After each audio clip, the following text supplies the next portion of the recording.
now launch into the conversation of the day. Today, we are joined by three panelists. We have Dr. George Wamukoya with the African Group of Negotiators. We have Madam Lucy Mulombi,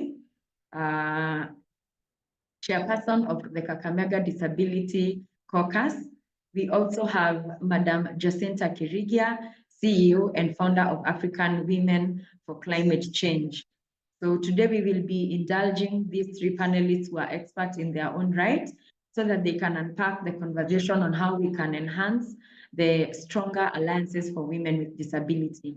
I am your moderator this day. I am Lydia Kimani with the Agribusiness for African Markets, a non-profit organization working with women to champion competitiveness in agriculture by focusing on the areas of trade and climate change.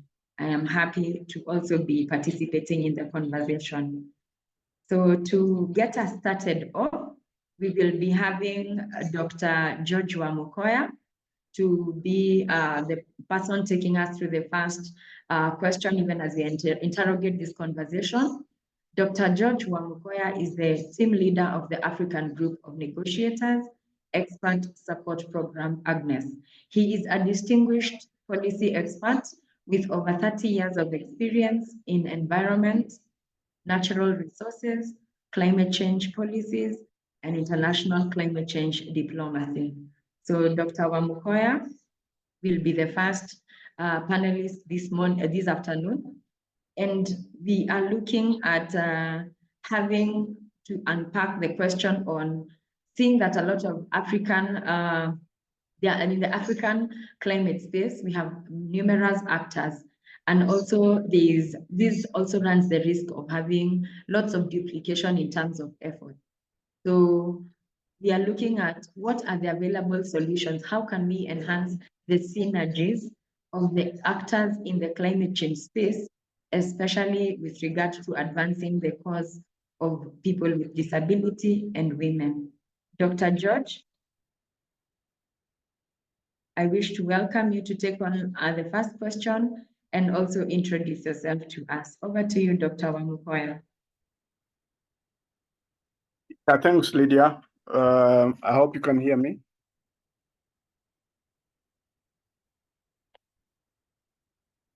Yes, we can hear you. Yeah. So, yeah, I think the key issue is that one, I wish to appreciate the organizers of this dialogue, because quite often we don't get to hear some of very important sectors of or segments of society, either because they are not included or simply they are not aware of what's happening. So when it comes to the climate change discourse, one, we must all accept that climate change affects everyone, but the impacts may vary in different segments of society. And the science is very clear that disadvantaged groups, people with disabilities and women tend to be more affected as compared to other groups. So that's the first. But the second issue that one needs to understand is that in a multilateral process, it involves governments. It involves governments meeting and negotiating, which means it is governments that have mandate to negotiate and make those decisions. So any ordinary person, even if you have your ideas, you have to find a mechanism through which you can channel or reach out to the government so that those considerations can be taken into account. And I must say from the very beginning that over the years that I've been involved in the negotiations, I don't think both at national level, I happen to come from Kenya, and at continental level, we have taken deliberate steps to say that we would like to have special attention to people with disabilities but of course women, it has taken us a long time until COP23 in 2017 that we came up with a very clear roadmap on how to deal with gender and climate change. And that means, therefore, one, we need to make sure that when we are preparing, before we go into the meetings, the official meetings, when we are preparing the country position and the national delegation, we should make every effort to have a space for these groups that may not be included in the current process. And how do you do that? One is that it means that those of us who are aware, we have to make deliberate effort to reach out to those groups and people that are working with those people with disabilities and women, so that they can be informed of the meetings, so that they can be able to attend. But at the same time, we need to urge governments, and especially in many countries, it's the ministries of environment, to work with the relevant ministries that deal with matters of gender and people with disabilities, so that deliberate effort is made to identify groups or people that can be invited to attend those meetings. But that's not enough, because you can have them attend the preparatory meetings, but unless you have champions to pursue that particular agenda item, or to ensure that their interests are discussed or are on the table, then they are likely to be dropped off. And so it must also require deliberate effort for countries and partners to support those people with disabilities and women to be able to attend the subsidiary bodies meetings, which are normally happening in June, and then the COPs, which are very, very important as a decision making, policy decision making. But I think it's also important to point out that at international level, although the people with the disabilities is recognized, in the UNFCCC we have not had deliberate efforts to target them so that they can be included in the process. And I think it behoves us, all of us, that have a role to play to ensure that that is done. On the gender, there has been a lot of progress, in the sense that following that decision, we've had the countries nominate and appoint the gender focal points, gender and climate change focal points, and that has really improved the participation of matters to do with gender, both at the national level and international level. So I think what is critical is just to create this awareness that at the moment it's not inclusive, and once we acknowledge that, then we have to take every deliberate step to ensure that to the extent possible we are able to bring them on board. Lydia, I want to stop there. Thank you very much. Thank you very much, Dr. Wamukoya, for setting the scene, especially with that background on what has been happening on the negotiations front. We appreciate the insights and even the progress that you have also indicated that since COP23, even from the international right to the national level, there has been significant progress. We really, really appreciate that. So now we will just segue to Lucy. And Lucy is the chairperson of the caucus. in Kakamega. And we would like to now understand from Lucy, from the caucus of the Kakamega Disability Caucus, how are you and what are you doing differently in terms of collaborative advocacy, and in what ways are you seeking to expand your reach? Just following from Dr. Mukwaya, he has said that we need to be deliberate. We who know about the issues affecting women with a disability, we need to be intentional and deliberate in reaching out. So Lucy Mulombi, the chairperson of the Kakamega Disability Caucus, I want to welcome you now so that you share your experience in terms of how have you collaborated in doing advocacy on the issue of women with disability in the implementation of climate action. Lucy, over to you. So good afternoon once more, everyone. So my name is Lucy, as you've been told, as the chairperson of Kakamega County Disability Caucus. I just want to note that climate change action dialogue has always been something that women with disabilities have always, their voice has always been excluded. And I want to really appreciate the efforts that have been put in place by this project, the Her Voice Counts, because this is a program that is currently giving us a platform to share our real life experiences in climate change, as well as seeking intervention. Actually, climate change is an area where our voices as women with disabilities needs to be central. Many a times the voice of women with disabilities has always been absent in climate change dialogues. A good example is last year when we had the first ever African Climate Summit. All of you will agree with me that there was no meaningful participation of women with disabilities.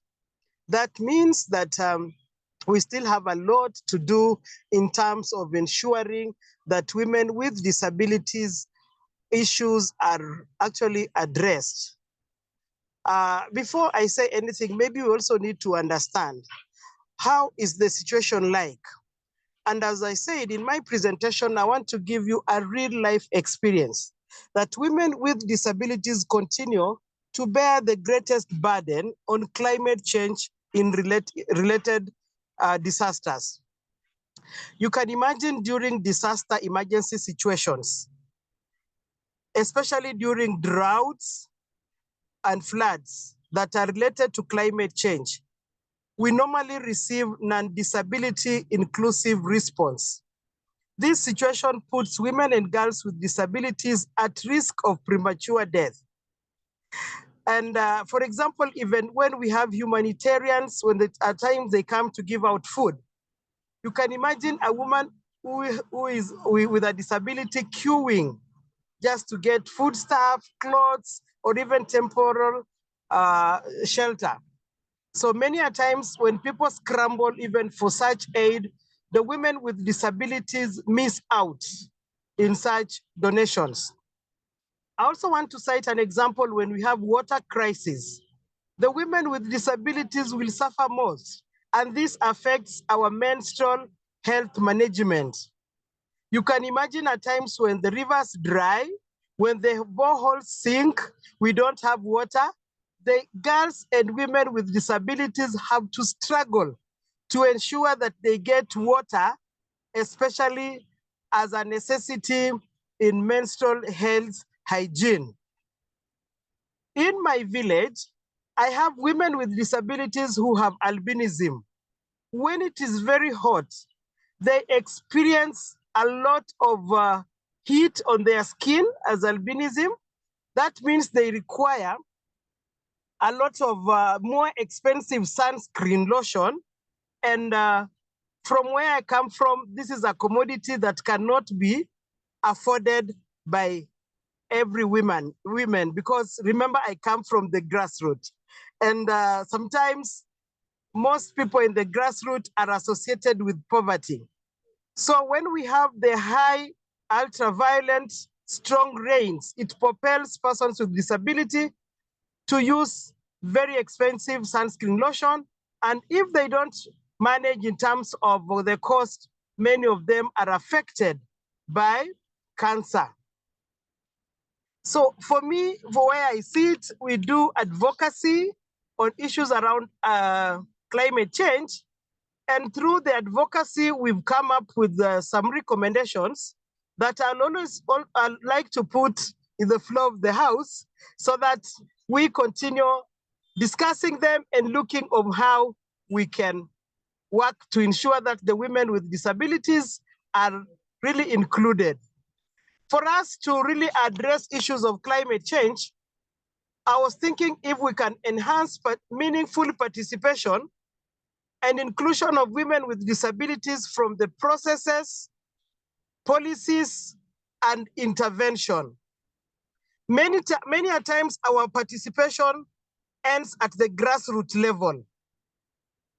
Through this project, I was thinking if we can enhance our participation to the national level, to the continental level, and even global level, so that our issues can well be listened to and solutions can be found.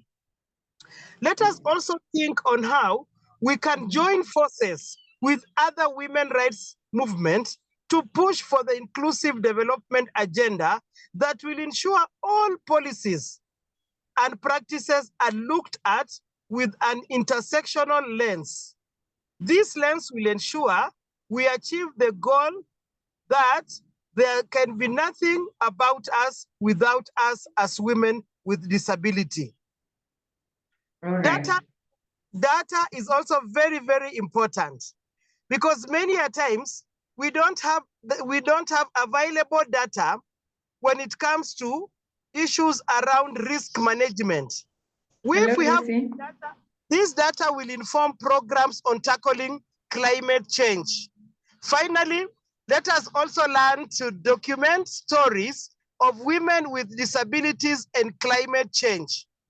And we should also put in consideration that we already know existing barriers that hinder women with disabilities from active and meaningful participation. Let us address the existing barriers, provide reasonable accommodation to realize participation of women with disabilities in climate change action dialogues. Thank you very much, Lucy, and for speaking very passionately and articulating the issues of this particular grouping very, very well. And thank you for helping us appreciate some of the things that we may take for granted, and even also helping us see the cross-cutting nature in which issues of climate change affect women with disability, right from access to water, health and sanitation, among others. And now, just to help us consolidate some of these thought processes, we are going to bring in Jacinta Kirigia, and she's going to help us understand that are there spaces, do the women with disability have spaces in the climate change policy negotiations? And what are the options that exist for these particular ladies? So Jacinta Kirigia is the CEO and founder of Africa Women for Climate Change, and she's specialized in gender mainstreaming, transformative methodologies, and the empowerment of women, youth, and the marginalized communities. Jacinta, over to you for the next 5 minutes.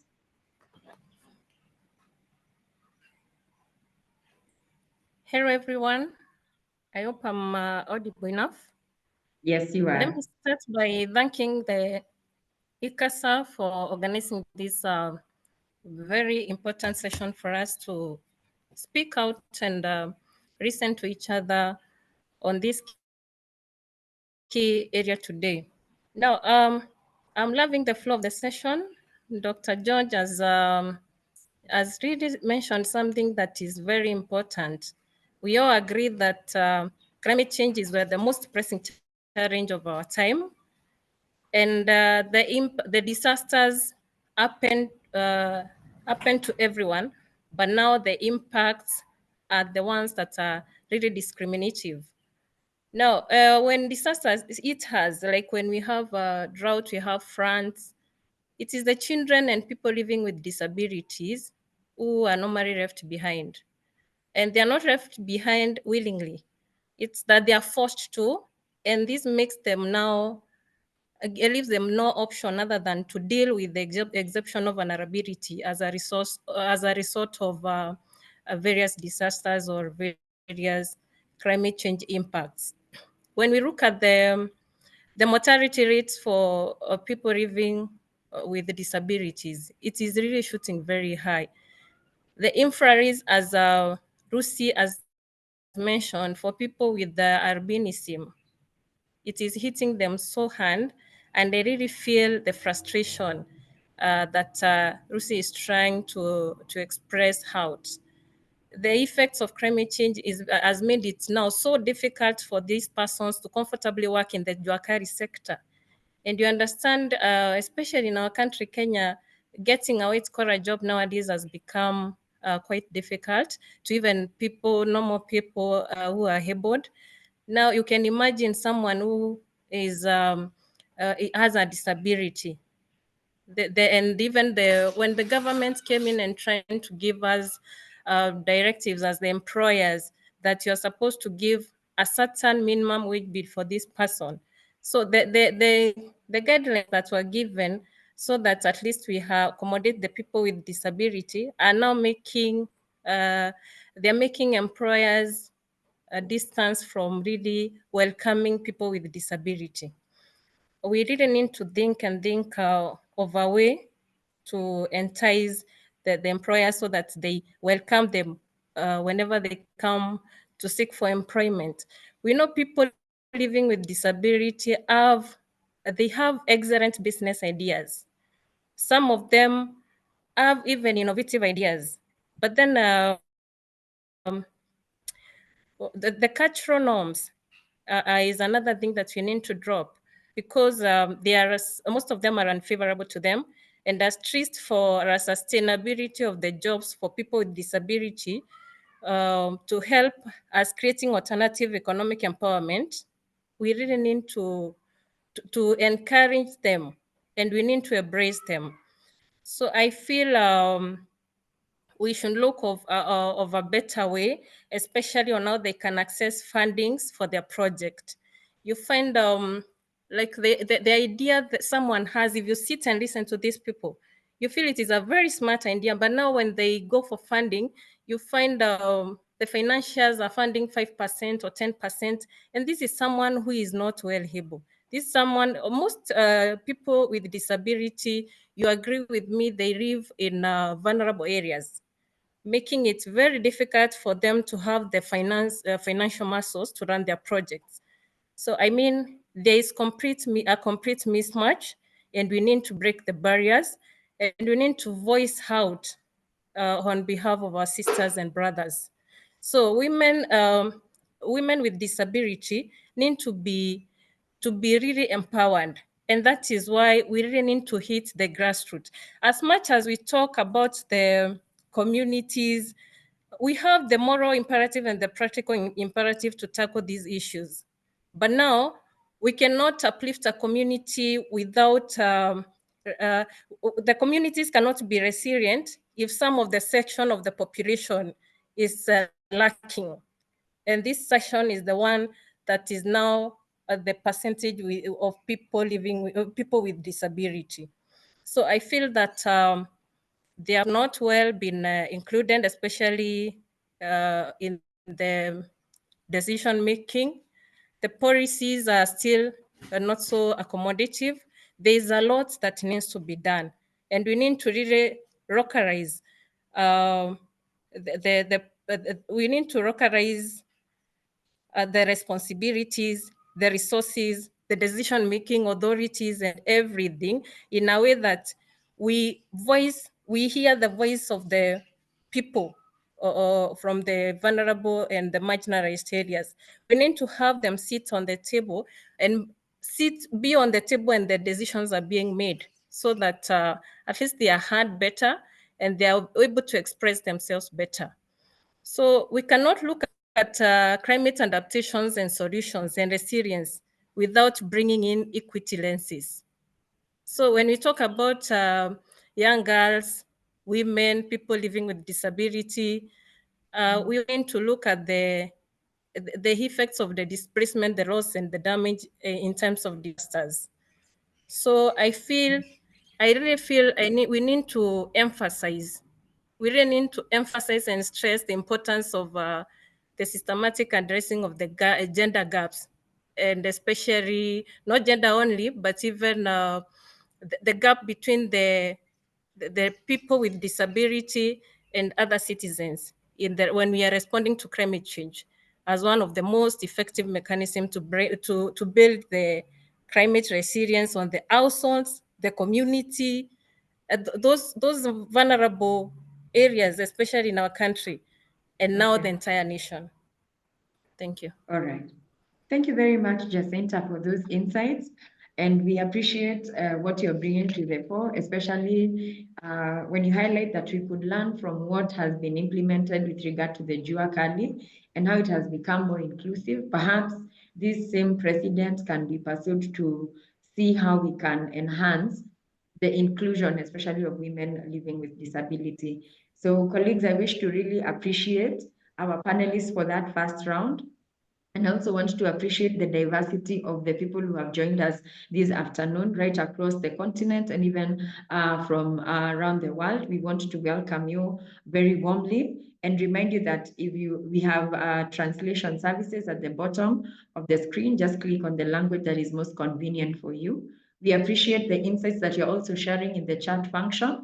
We really welcome that very much. So if you have any question, please feel free to also just put it in there, even as we reflect on that first round. So from Dr. Amukwa's sentiments, he has brought it to the fore that indeed, as climate change happens, it has differentiated impacts where women tend to be affected more. And now we are also discovering that women with disability are even, the impact is even more, where we have also just appreciated from what Lucy is telling us. We also have gotten to appreciate that while decision making is inclusive, it is the work of governments to negotiate and agree on these issues.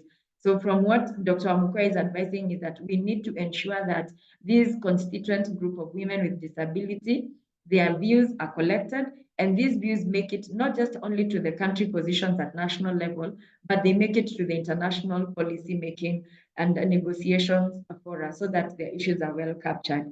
It is also, he has also helped us appreciate that, well, we have a long way to go. Not all is lost, because from COP23, we have had the inclusion of issues of gender, COP in 2017, and now we have a working stream, a negotiation stream that is focusing on gender and climate change. And to this end, countries have been encouraged, and they have national focal points that are following up on these particular matters.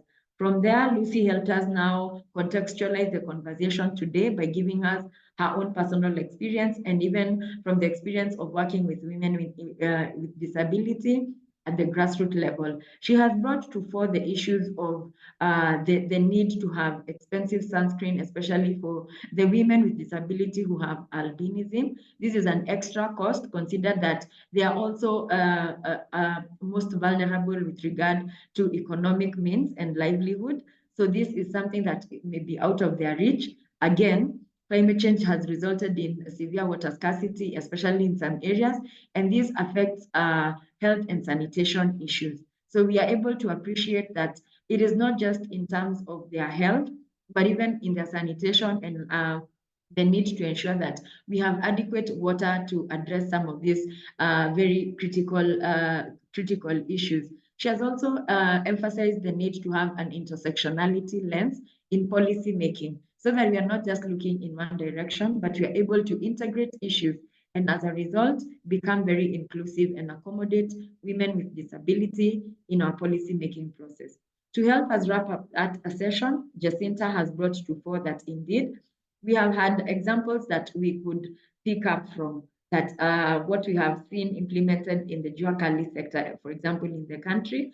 Could this be a precedent that can now be followed with a special focus and attention with women with disability? In the same way we have managed to include persons with disability, we have an opportunity to also include women with disability and address their issues across sectors and enhance their adaptation and resilience building to climate change. So, ladies and gentlemen, we are now going to segue into our second session of questions, and I still want to encourage us to write in the chat function if you have a question.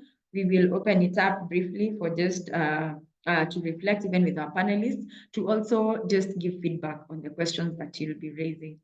So to now help us make the most of our conversation, I wish to welcome the panelists for a second round of questions.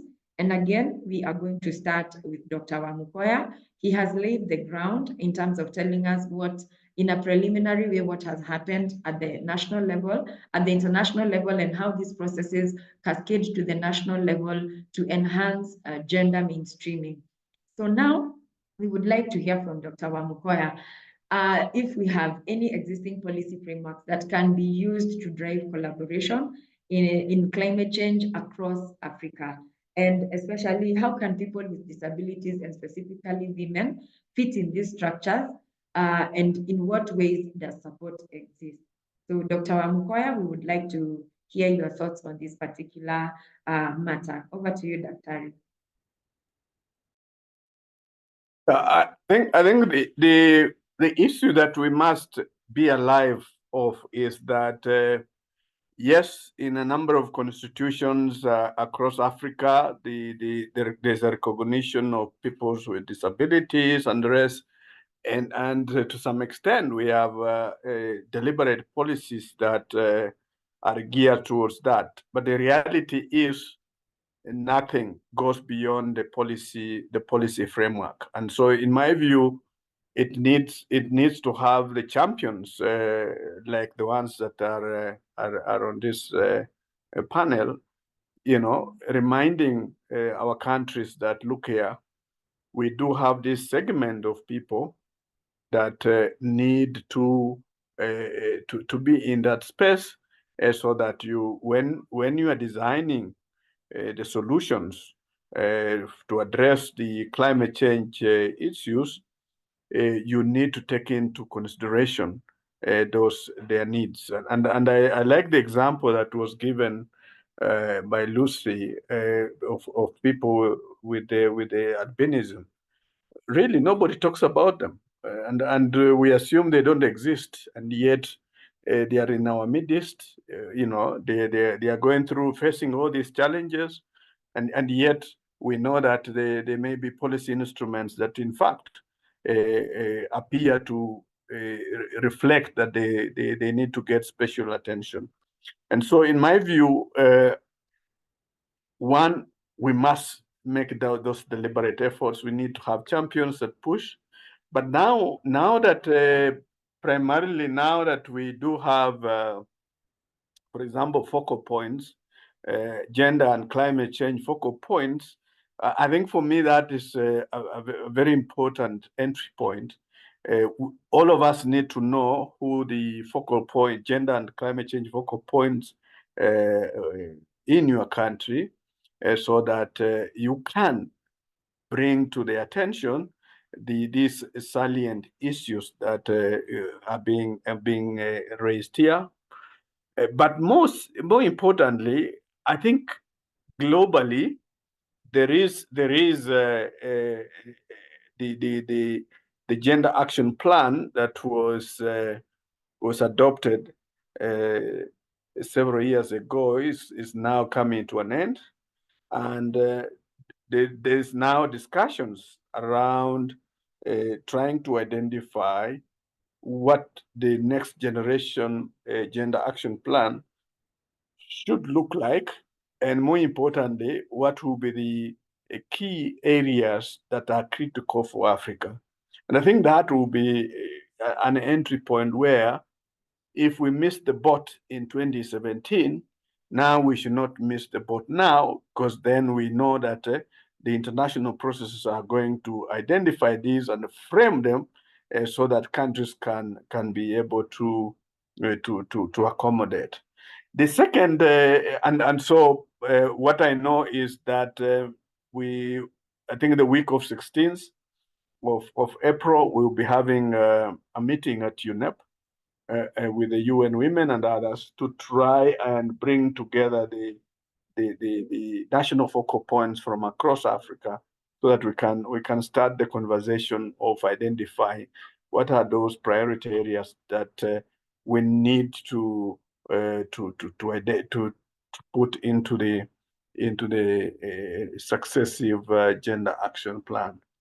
But the second issue, which I think will be appropriate, is that 2025 is a very critical year in the climate change space because all countries are required to submit their second generation national determined contribution. That means their commitment on what the actions they're going to take in order to contribute to addressing the challenge posed by climate change. And I think that national process, which has to take place between now and the end of next year, is a very, very critical process, such that we, ICASA and others by now should do what we call assessment of all the NDCs and identify the extent to which it has captured those interests of people with disabilities and women in particular, and identify those gaps so that you can use that report to engage with the respective governments when they're doing their national determined contributions and raise the awareness that, look here, there's this gap here, and these are the possible solutions that, or this is the kind of framing that you can include into your NDC in order to address the gap that currently exists. So I think we cannot say we have lost everything. There are openings. One, internationally, the Gender Action Plan that is currently is coming to an end, and there is now discussions around the successor Gender Action Plan. And then secondly, next year, between now and next year, countries will be developing their national determined contributions, which will make commitments as to what they are planning to do. And I think here is where those needs and priorities for people with disabilities and the rest become important.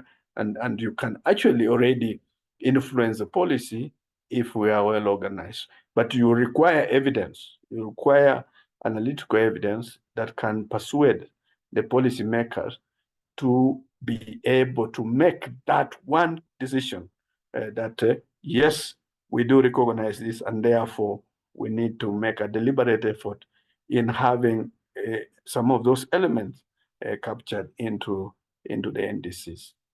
Over to you, Lydia.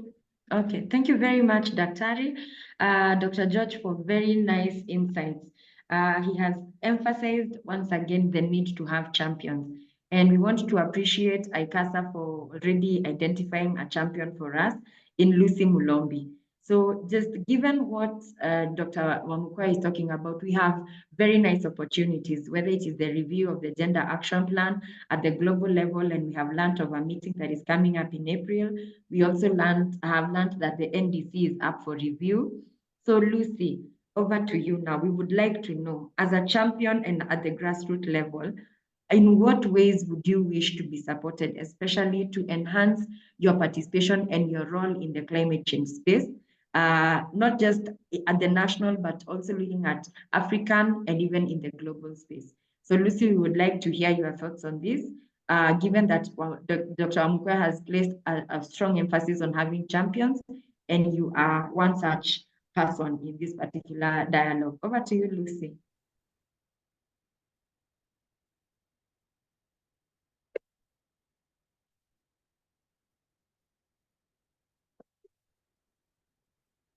Hello, Lucy.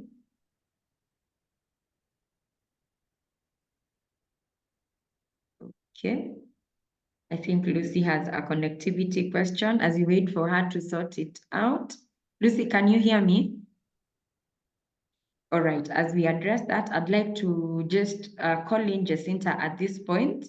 to just share with us and your thoughts on as we interrogate that whether the category of marginalized communities has been involved in climate change the collaborations.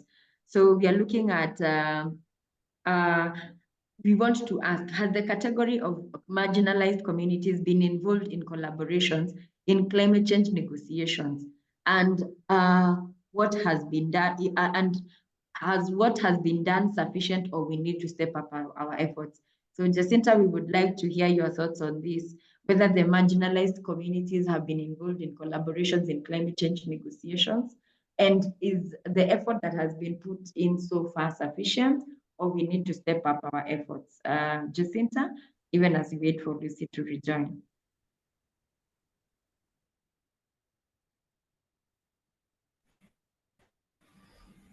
Thank you very much. I feel when we talk of the locals or the communities that we term as marginalized, we really have a lot to do, bearing in mind that not everyone is well educated to understand what is climate change and why is what is happening. We also have our cultural norms. You find people feel like they did some wrongs and now the gods are punishing them, or the ancestors are not happy. So we really need to do a lot of capacity building. We really need to make these people understand, and we really need to empower them and bring alternatives so that they are able to act to counter the impacts. Now, when we have people sitting and making decisions on their behalf, I feel we should be really engaging and coming to the grassroots. When you get there, you get to understand what exactly is happening, especially when people with disabilities are involved. When we have women in the societies, and these women are they have the disability, but we expect them to take care of their own special needs. We need them to take care of their homes. We need them to take care of the children, and we still need them to go and earn a living. You understand what happens in the African context, especially where traditions are involved, and these people are termed as people who are not okay or who did something wrong. That's why they are having this disability, and no one wants to be associated with them or to be seen being called a partner to so and so. So you find most of them men run away very fast. So these people we need to hear that voice, not an echo. They need to be heard, and they need to be involved, especially when key decisions are being made. Let these people be assisted. Even mobility, transport. How do we get these people to the table? Because even themselves bringing themselves to the table might not be easy for everyone with disability.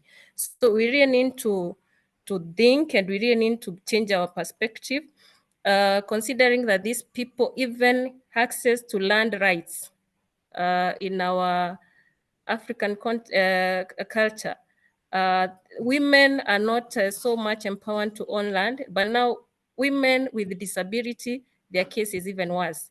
The basic services, decision makings, a way to generate income are key areas that we really need to look at and empower these people.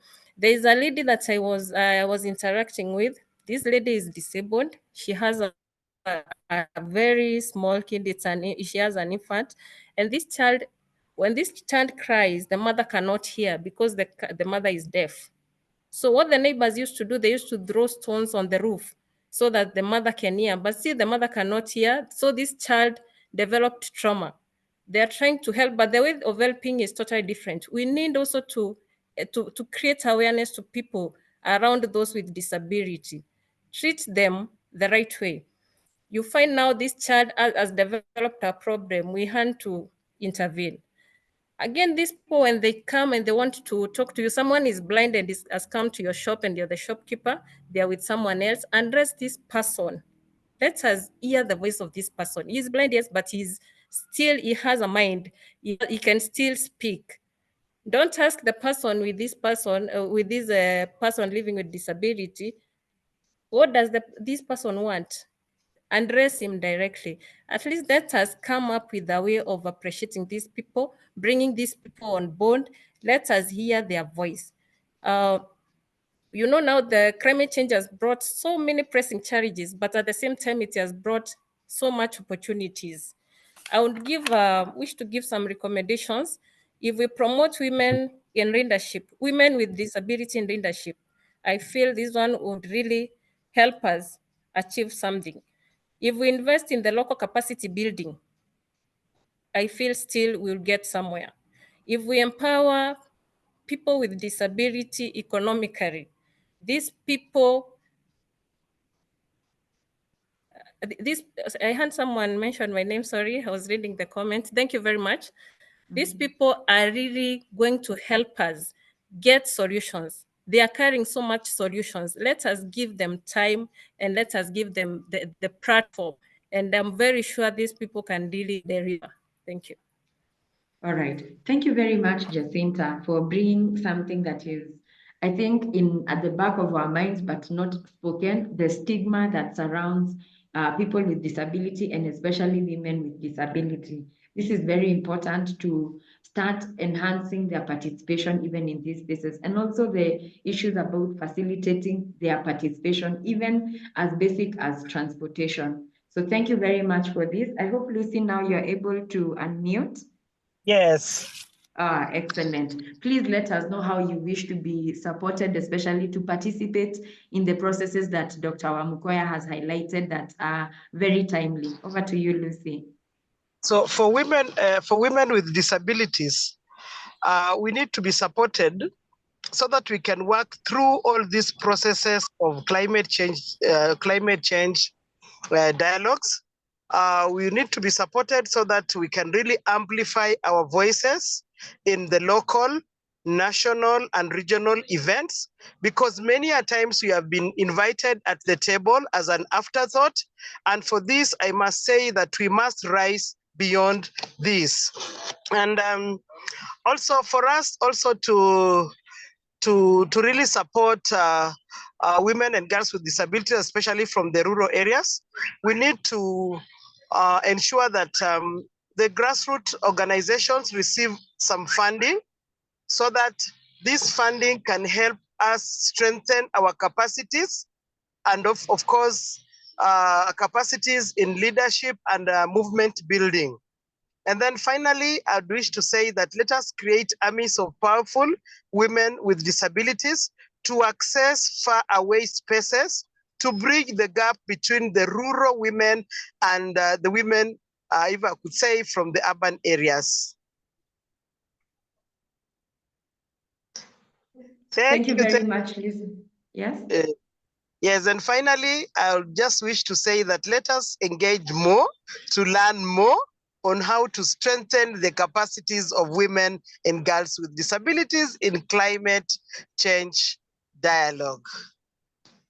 Thank you very much, Lucy, for once again bringing the issues of this very critical constituent group very passionately and very articulate. We appreciate your representation and bringing their issues to the limelight and helping us also appreciate some of the things we may not have fully understood.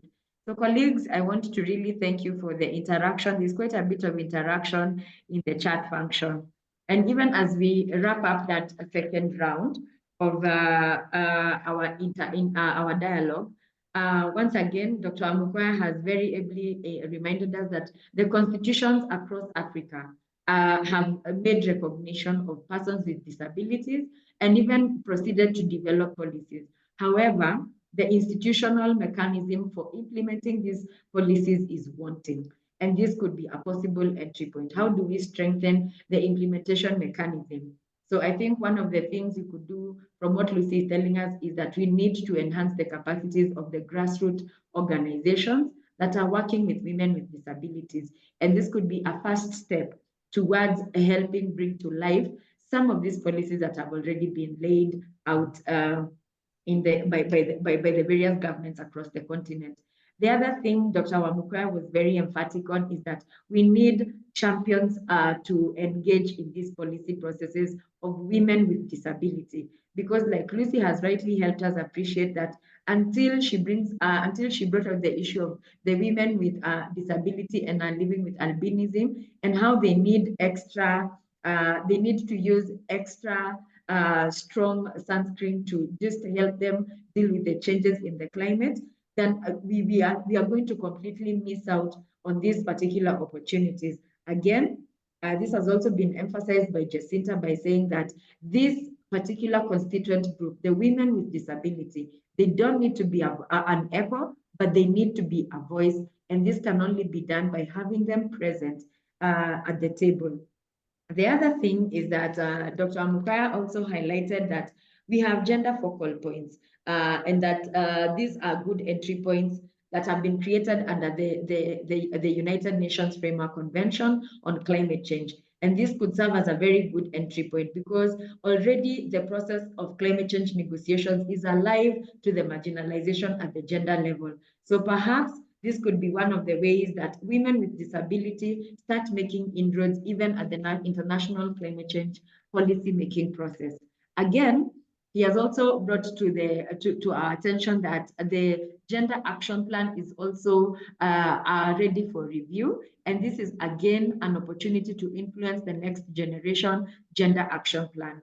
And dialogues such as this can provide useful information that can serve as evidence that can inform the inclusion of women with disability and also provide a platform for them to plug in. Again, an opportunity has also arisen. On the 16th of April, UN Women, UN UNEP, and also the Agnes Group will be convening the national gender focal points to start addressing some of the issues and curating what goes into the second generation gender action plan. This is yet another excellent opportunity for the women with disability to front their issues and ensure that this is addressed in the second generation action plan.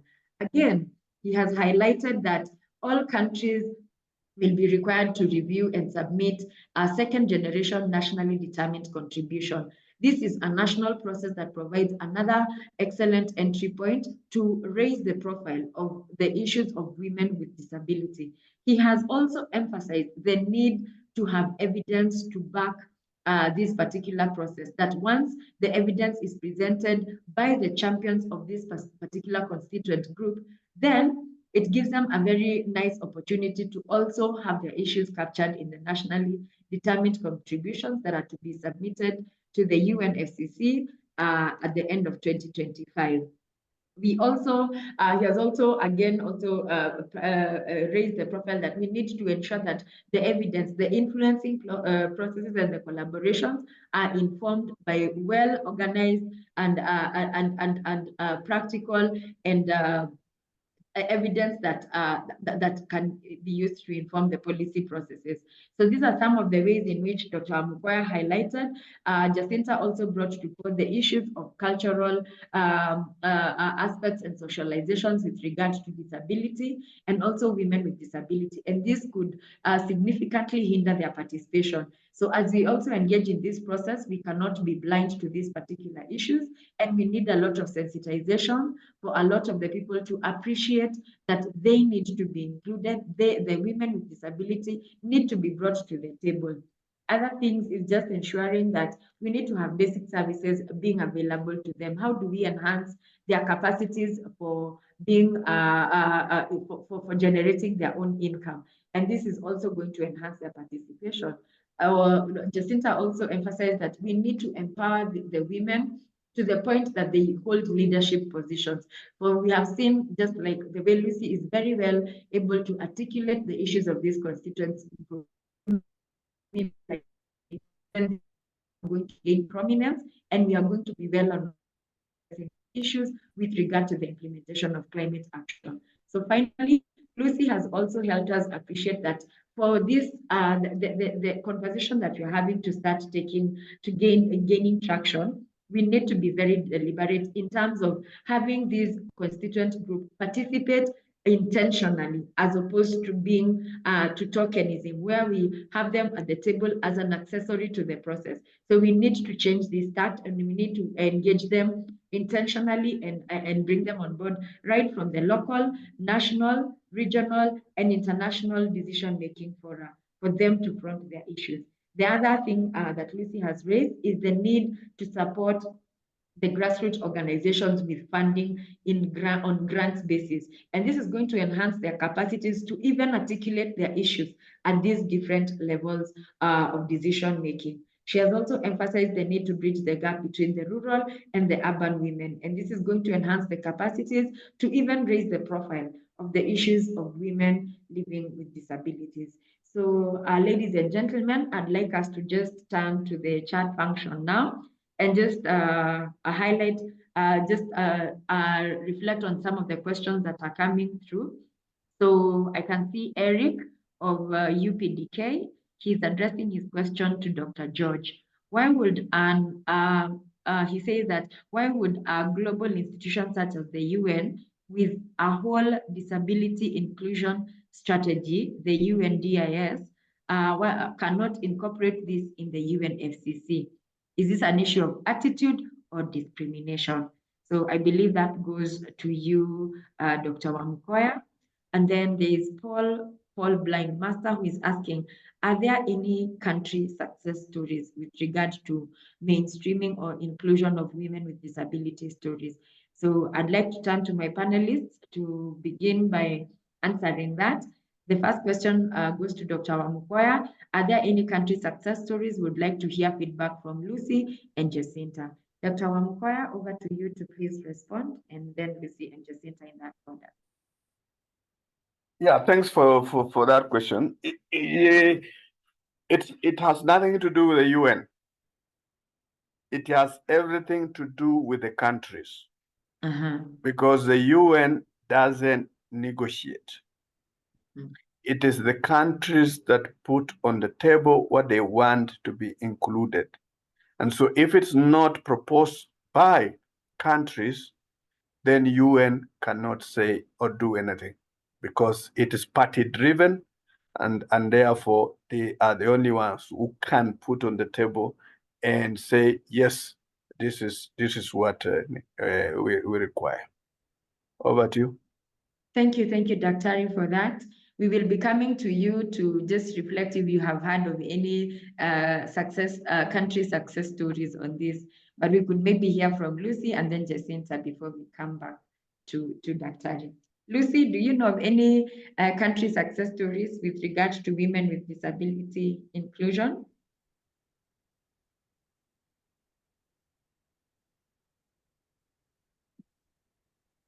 Lucy? Okay, maybe Jacinta can go first, then we'll come back to Lucy.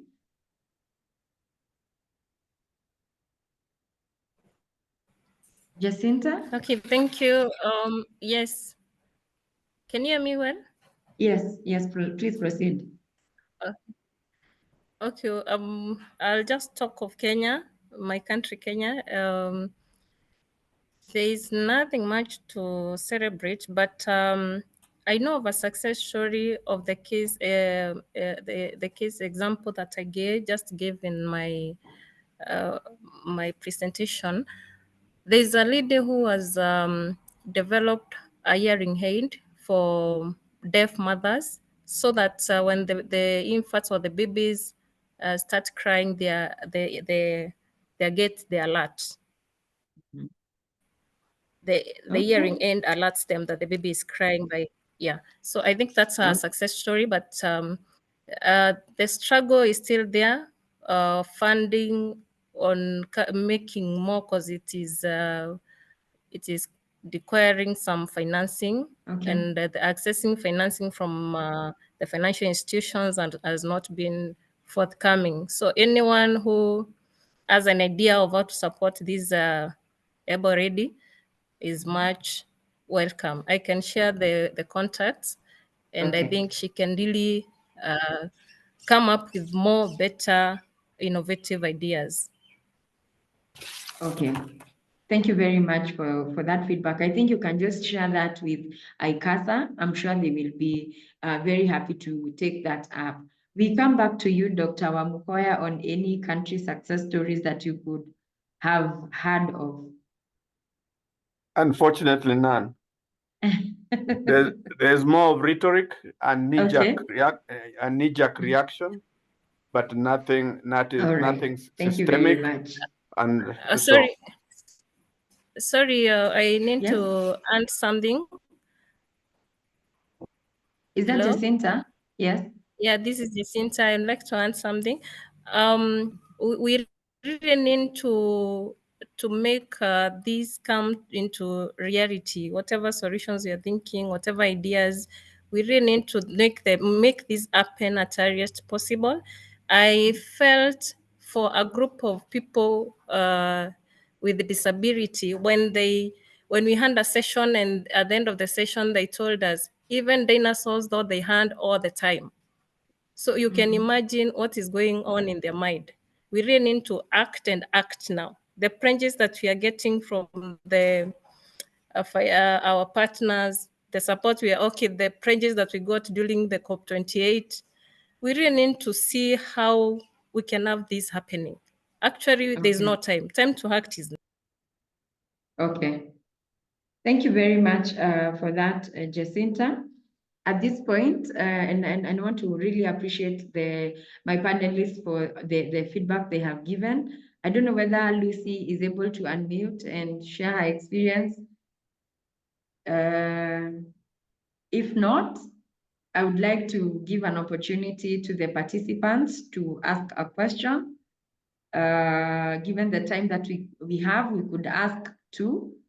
And then once those ones are responded to, we could evaluate for another round. So I'd like now to hand over to participants to raise a question to the panelists. 2 questions, please. Just click on the icon of to raise your hand, and then I will be calling upon you to raise your question.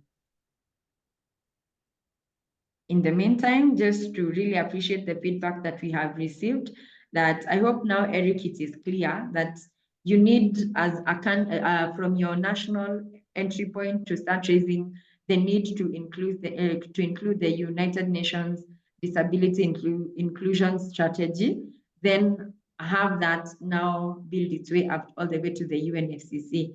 That way, we may start gaining traction with regard to raising the profile of the issues of women with disability at that international platform. Okay. I don't seem to have anyone raising a question. Perhaps I could now take it up with Dr. Wamukoya. Jacinta has shared a very, okay, I see Mildred. All right. I'll give Mildred, then I can come in after Mildred. So Mildred, please unmute. And please, I'd like to request you be very precise because we are short on time. Mildred, I have seen you raised your hand. Oh, I'm sorry. It's okay. Type in the chat function. Okay. My apologies for that. So we will be waiting for your question in the chat function. I think she has already posted the question. Okay. Mildred Shimuli is asking and wish to inquire if there will be a WhatsApp group for easy communication. And then the response from ICASA is that ICASA is planning to create an alliance for climate change and people with disability. And she has given the information to contact, that is info-icasa-africa.org. So Mildred, you could reach out to ICASA on that, and then they could drop you into their network. I'm just trying to see. Joel Muthui, please go.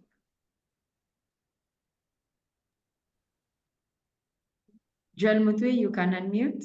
Yes, hope you can hear me. Yes, you can. Please proceed. Yes. This is Joel. Yeah, this is Joel Mudui, agriculture. I have a suggestion.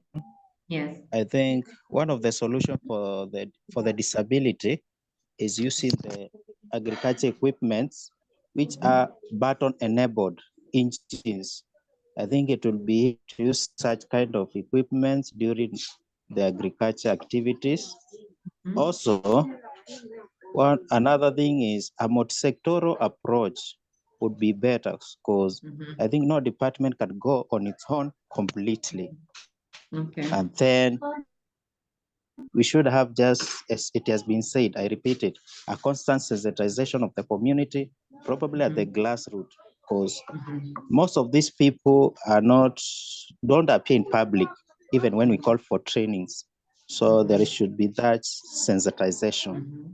Thank you. All right. Thank you very much for that feedback, Joel. We appreciate the insights that you've shared, and we've taken note that indeed we need to have innovations that are button enabled, especially for the agriculture sector, just to support the aspect of income generation and livelihoods that was highlighted by Jacinta earlier, and the multi-stakeholder approach. And this is very well noted, given the cross-cutting nature of the issues affecting women with disability.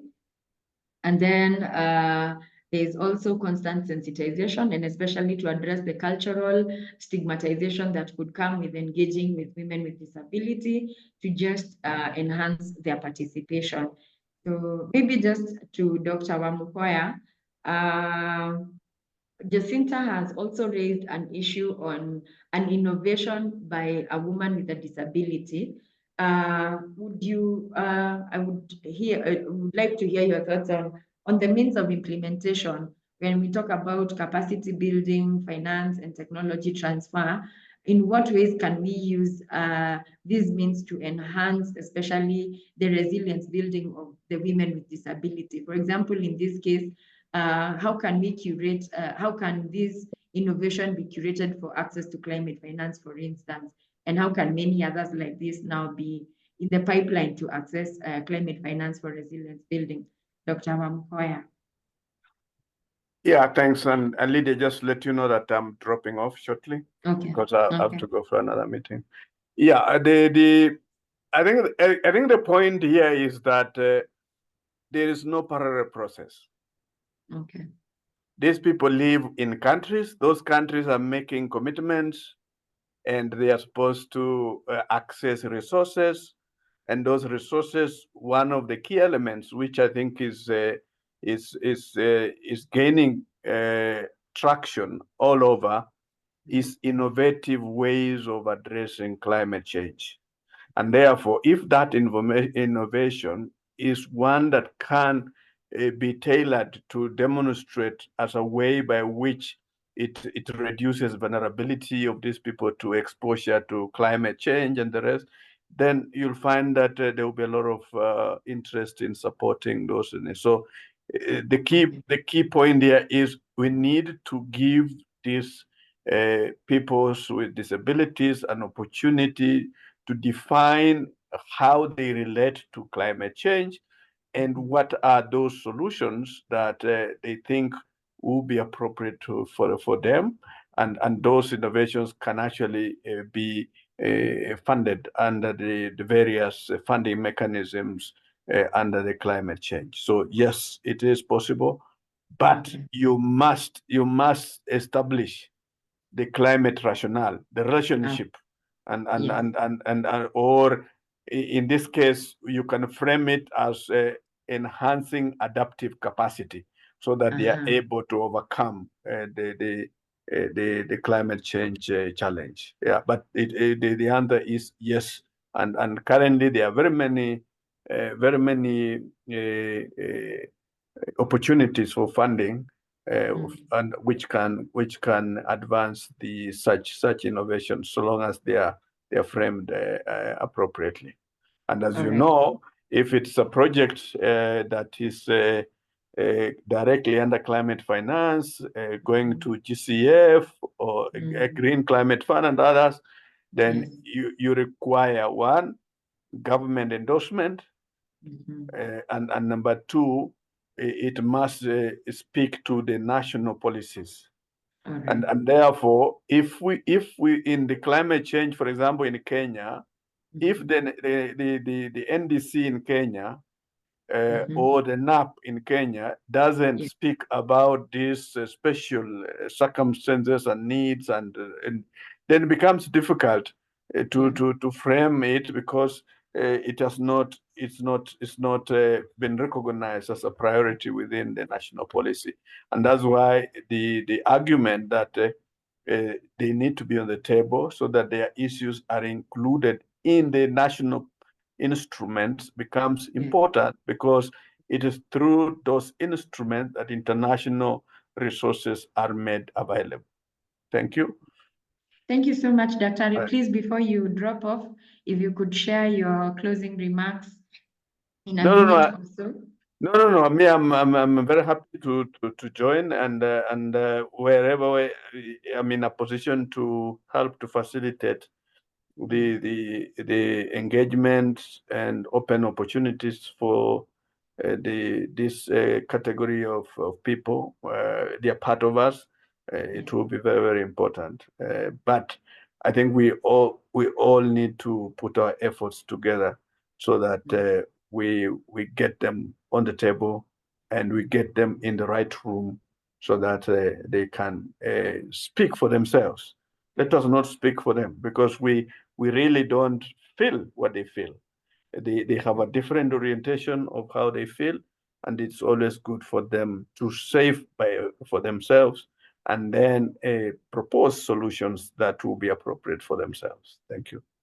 All right. Thank you very much for your time, Dr. Wamukwaya. We really appreciate the insights that you have shared.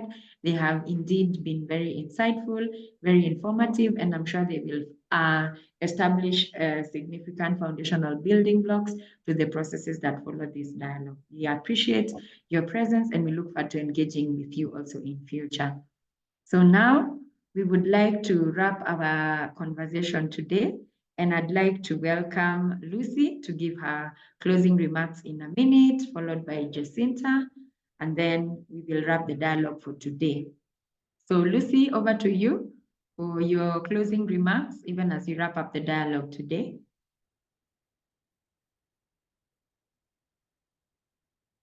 Lucy Mulombi. All right. Hi, Lucy had mentioned that she's experiencing some challenge and it's raining heavily, so she not able to share her comments.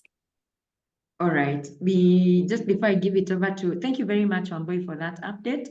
Before I give it to Jacinta, I think it is very fitting that we appreciate and celebrate the champion in Lucy, and especially for being very articulate in raising the profile of the women with disability. And it is, we need to really enhance the capacities of champions such as Lucy to ensure that these issues are brought to fore and to all decision-making tables, like indicated by Dr. Wamukwaya, to ensure that they are able to have the full benefit of the opportunities that are brought by in the implementation of climate action, such as the access to climate finance and the promotion of innovations that are also coming from this distinct constituent group.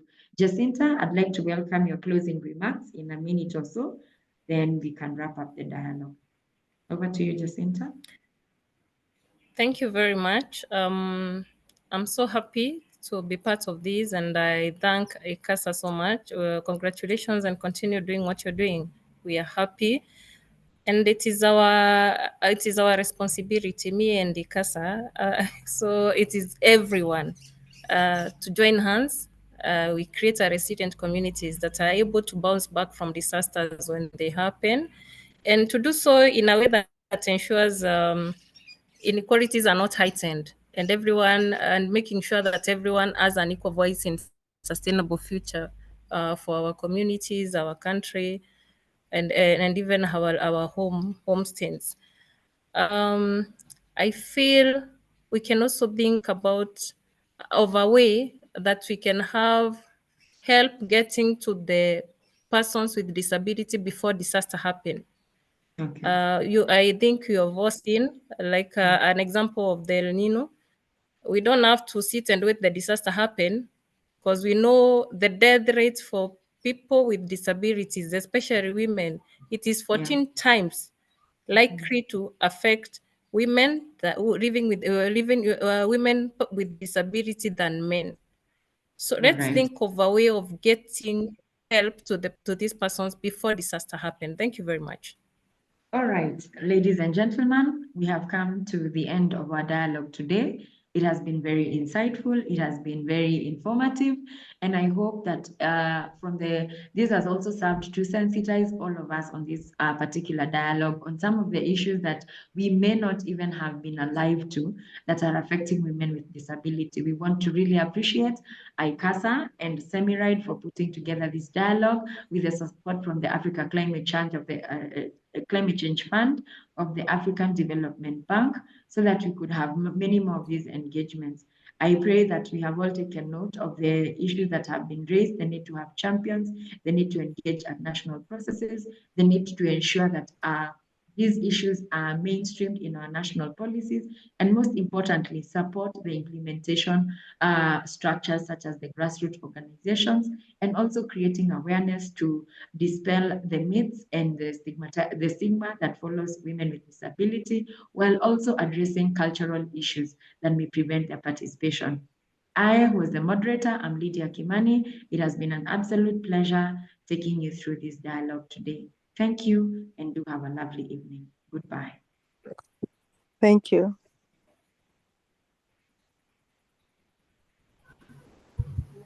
Thank you so much, Ikasa.